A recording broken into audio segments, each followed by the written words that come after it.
बात कर रहा है से कूद रहा है कि tell him to short prayer I must name name हम लोग कर रहे हैं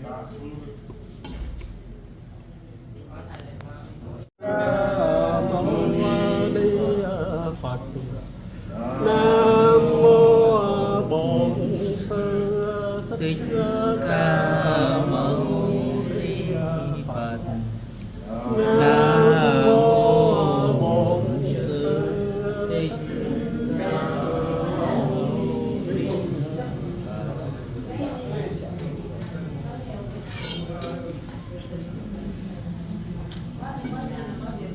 Họ đắp y làm lễ đắp y.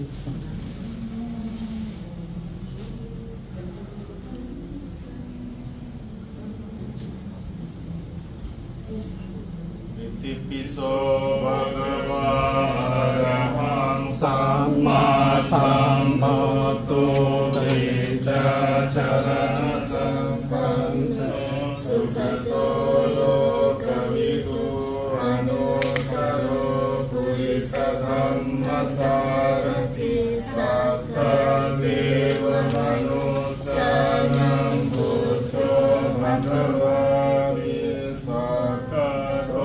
Bhagavata Dhammo Sanditthiko Akaliko Yehi Passiko Yopanayiko Paccattam Veditam Govinyo Niti Supatipanno Bhagavato Sāvaka Sangho Ujjupatipanno Bhagavato Sāvaka Sangho Yaya Patipanno Bhagavato Sāvaka Sangho Samiti Patipanno Bhagavato Sāvaka Sangho Yatitham Cattari Purisa Yugani Atta Purisa Pukkala Yesa Bhagavata Sāvaka Sangho Ahunayo Pahunayo Dakinayo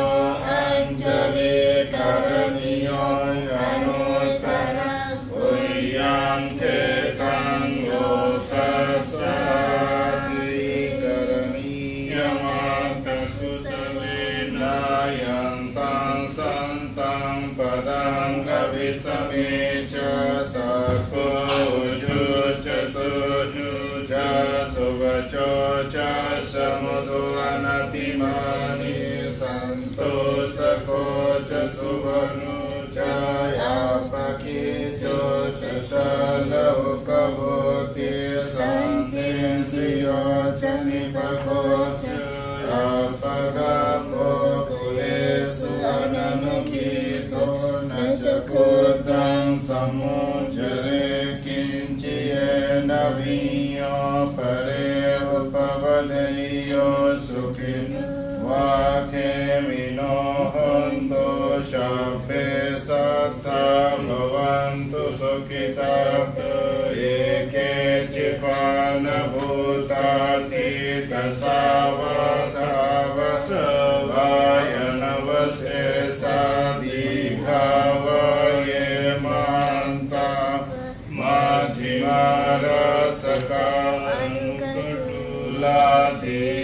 Ladhikavaye Adhitaye Chadure Vasanti Avido Bhutavasam Bhavesi Vasabhe Sata Bhavantu Sukhitata Paro Paranikum Vedanati Manye Tata Katinam Kinche Varosana Parigasayana Yamaya Sadurkamichaya Mata Yathaniyan Putanga Yusaye Kapotamanuraki Evam Pisapa Bhutesho Manasangva Aparimanam เมตังชะสาวโลกัสมิงมานะสังภาเวอปริมาณังอุตังโตจติริยังชะสัมมาตังอเวระสัพพัทธังติตังชรังนิเสโนวาสายโนวายาวตัสสะวิกตเมโตเอตังสติยะเจเตโยบรมเมตังวิหารอิตมาโห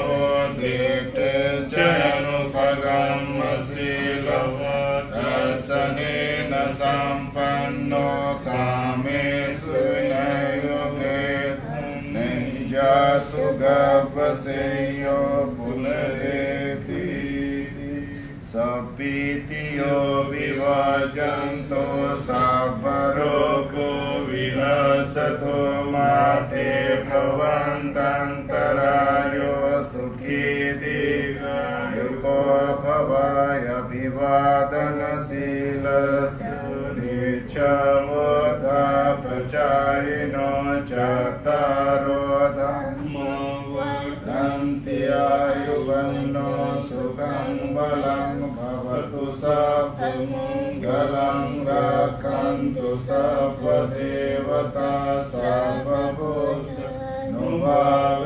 นะสตาโสติภวันตุเตภวตุสัพพมังคลังรักขันตุสัพพเทวตาสัพพธัมมานุภาเวนะสตาโสติภวันตุเตภวตุสัพพมังคลังรักขันตุสัพพเทวตาสัพพสังฆานุภา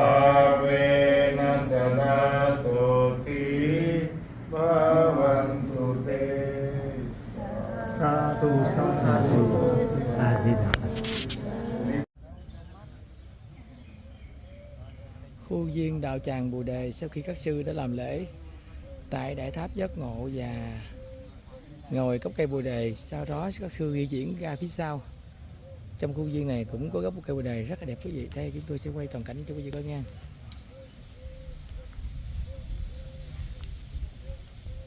Rất là đẹp quý vị. Một bức tranh rất đẹp nha.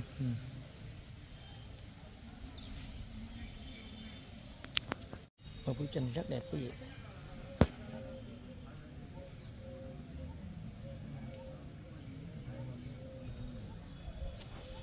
Đây sau lưng Đại Tháp Giác Ngộ, Phước Kiều sẽ quay cho quý vị coi nha.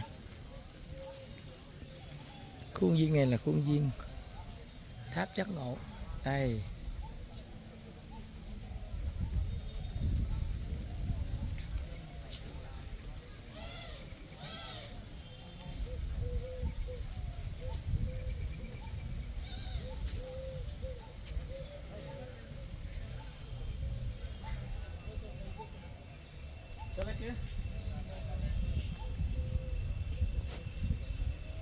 Đại Tháp Giác Ngộ đấy, có cây Bồ Đề, đạo tràng Bồ Đề. Khuôn viên rất là mát mẻ, rất là hợp đối với những người tu.